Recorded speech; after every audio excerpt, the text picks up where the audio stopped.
When you go to, I guess, any kind of expert in any field, you don't go for one opinion, you get a few and you try and achieve a consensus opinion out of that, or take on board a consensus view on into your thought process. I see mentoring as the same thing.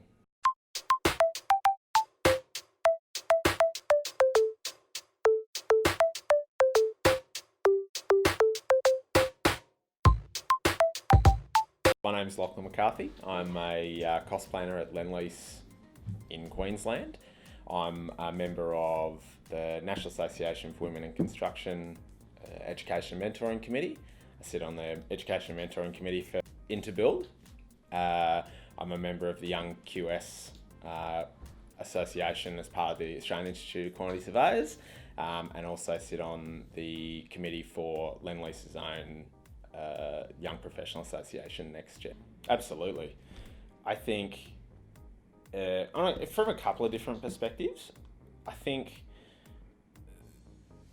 being on the operational side of making the thing run gives you an appreciation for learning how to manage a team. Has certainly expanded my network. I've met so many wonderful individuals from the broader construction sector, men and women.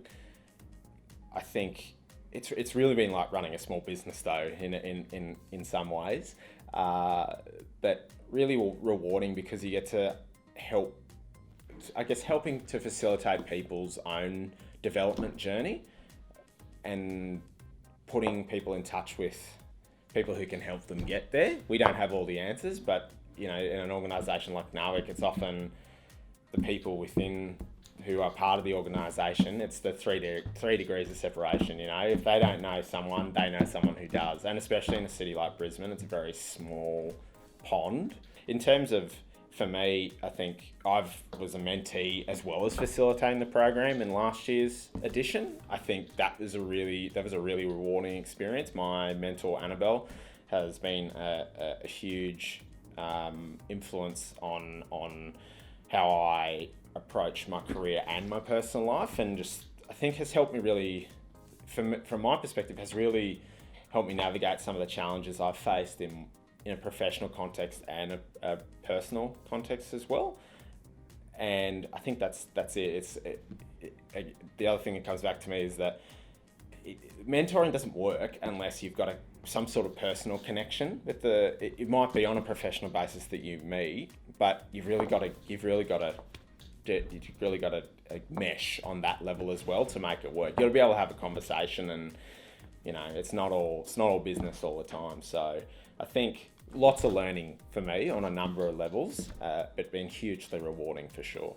I have mentors who are technical experts in my field, but are kind of not necessarily. I guess you want a range of mentors in theory that cater to different facets of your life. So I've got, someone who's technical, someone who can provide a bit of general context and can teach me some things around, just the logistics of managing a career, through to big picture strategic advice, through to I just want to throw stuff at a wall and see what sticks. So I think having a range, in my view, has really helped, because people's mentoring experiences come from their own lived experience, right? So with that in mind, what you're going to hear from one person is not always what you're going to hear from someone else. And diversity of thought is, crucially important when you go to, any kind of expert in any field, you don't go for one opinion, you get a few and you try and achieve a consensus opinion out of that, or take on board a consensus view into your thought process.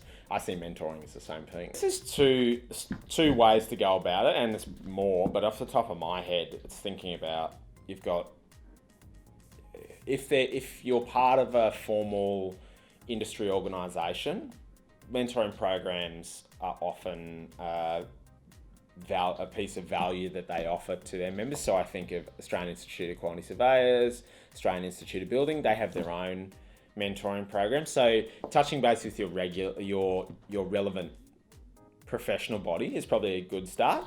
That said, that doesn't apply to everybody because not everyone works in a role where or that affords that kind of structure.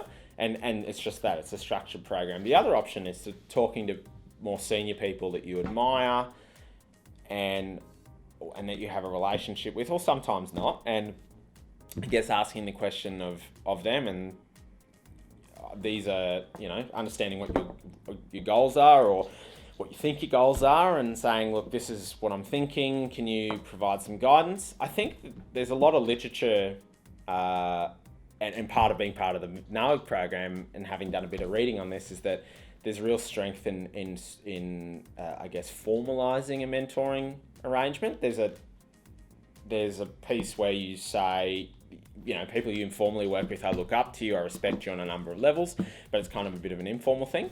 And some colleagues I work with who I look up to as mentors, I've said, do you mind if I take you, are you prepared to be my mentor? And, been fortunate enough for them to say yes. But I think it's just that you've either got the structured path or the unstructured path. Both work. Both have worked for me, in my opinion. I'm not an expert, but I think that's probably they're the two paths I'd look at if anybody asked me, how do I get a mentor, or how do I get involved in a mentoring program? So.